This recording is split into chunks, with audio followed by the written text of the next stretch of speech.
उनको इन बयानों से कोई फर्क नहीं पड़ रहा है, वो अपने स्टैंड को और कंसोलिडेट करते हुए नजर आ रहे हैं और उनका मानना है कि मुझे जो जिस तरीके से आगा रोला मेहदी की तरफ से लगातार जो इस तरीके के बयान सामने आते हैं, और हालांकि आगा रोला की तरफ से कहा जा रहा है कि वो अवामी मसाइल को हल करने की कोशिश कर रहे हैं, उनके लिए आवाज उठा रहे हैं, लेकिन कहीं ना कहीं नेशनल कॉन्फ्रेंस पर जो सवाल है वो लगातार उठते हुए नजर आ रहे हैं। हर कोई कह रहा है कि नेशनल कॉन्फ्रेंस इस वक्त ड्रामे कर रही है, और दूसरी तरफ आगा रोला की तरफ से अभी जो बयान सामने आए, तो क्या कुछ असर पड़ने वाला है नेशनल कॉन्फ्रेंस?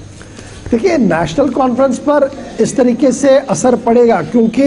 अगरचे नेशनल कॉन्फ्रेंस के इनर सर्कल्स भी इस चीज़ को महसूस कर रहे हैं कि जो कुछ आगा सईदुल्लाह मेहदी कह रहे हैं यही सही बात है, और जम्मू कश्मीर के लोगों ने इंटायर रीजन के अंदर जो वोटिंग हुई है वो किस नाम पर हुई है। कहीं पर भी उमर अब्दुल्ला ने ये नहीं कहा कि मैं स्टेटहुड लाऊंगा, आप मुझे वोट करें, आप मुझे जी इसलिए वोट करें ताकि मैं अपना निज़ाम चला सकूं, अपनी यहाँ बात रख सकूं, बल्कि ये जो सारी वोटिंग हुई थी ये दो लाइनों पर हुई थी। एक लाइन ये थी कि 5 अगस्त 2019 का फैसला सही है, तो जम्मू ने एनमास करके एक वोट दिया, और एक फैक्टर ये था जिन्होंने कहा कि जनाब ये बच्ची से नहीं है जी, ये सही डिसीजन नहीं था, तो वो उमर अब्दुल्ला के हक में वो वोट चला गया है। इस बीच जो बीच वाला रास्ता था, जिन्होंने बीच का रास्ता लेने की कोशिश की, वो बुरी तरह से इन चुनाव में हारे। Either it was Congress, it was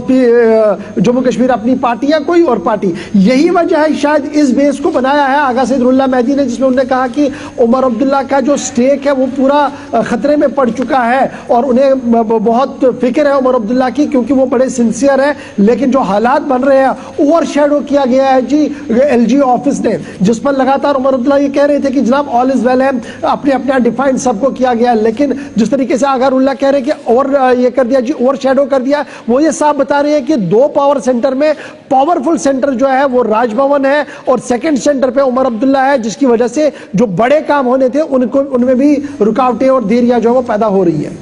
जी चलिए, बहुत बहुत शुक्रिया जानकारी देने के लिए। हमारे साथ एग्जीक्यूटिव एडिटर इशफाक गौहर आपको जानकारी दे रहे थे कि किस तरीके से जो आगा रोला मेहदी की तरफ से जो बड़ा बयान है वो दिया गया है।